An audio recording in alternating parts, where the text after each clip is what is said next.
आपने बहुत बार न्यूज़ में या अखबारात में जीडीपी के बारे में सुना होगा। जीडीपी यानी ग्रॉस डोमेस्टिक प्रोडक्ट। आइए इसे समझने की कोशिश करते हैं। ग्रॉस का मतलब होता है टोटल, और इसमें जो डोमेस्टिक का वर्ड है इसका मतलब होता है किसी भी मुल्क की बाउंड्री के अंदर, और प्रोडक्ट में आते हैं गुड्स एंड सर्विसेज जो कि एक साल के अंदर प्रोड्यूस होते हैं।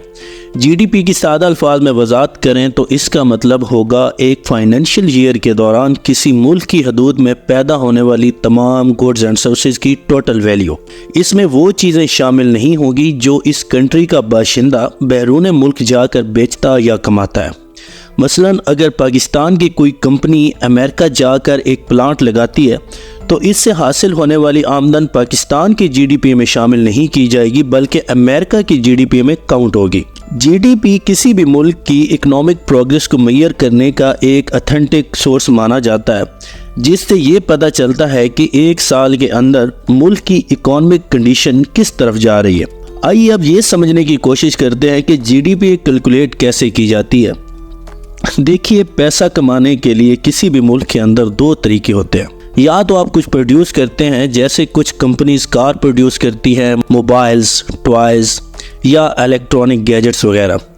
दूसरा तरीका होता है सर्विसेज देकर पैसा कमाना, जैसे कि डॉक्टर्स, टीचर्स या एक बाल काटने वाला हेयर ड्रेसर, या कोई वकील अपनी सर्विसेज के एवज पैसा लेता है, या कोई म्यूजिशियन जो है वो गाना बनाकर दे रहा है और इसके बदले में पैसे ले रहा है। इन गुड्स और सर्विसेज की जो वैल्यू होती है, वैल्यू मीन अगर आपने 100 रुपये के बदले बाल काटे हैं या एक कंपनी ने 1 लाख के मोबाइल सेल किए हैं, तो ये इन सब गुड्स एंड सर्विसेज की वैल्यू होगी। और एक साल के अंदर ये गुड्स एंड सर्विसेज कितनी वैल्यू में सेल हुई हैं, ये एक मुल्क के अंदर, तो ये तमाम मिलकर जीडीपी बनाता है।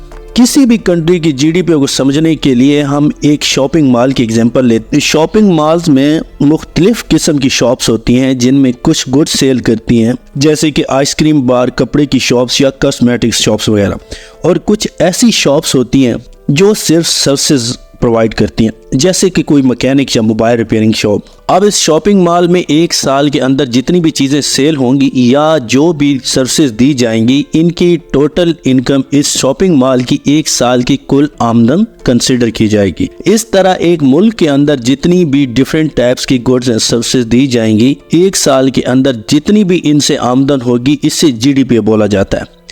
अब जीडीपी कैलकुलेट करते हुए जो एक्चुअल प्रॉब्लम आती है कि एक चीज़ बहुत से कंपोनेंट से मिलकर बनती है, तो इन कंपोनेंट्स की अलग अलग वैल्यू ऐड करनी चाहिए या फाइनल प्रोडक्ट की वैल्यू ऐड की जाए।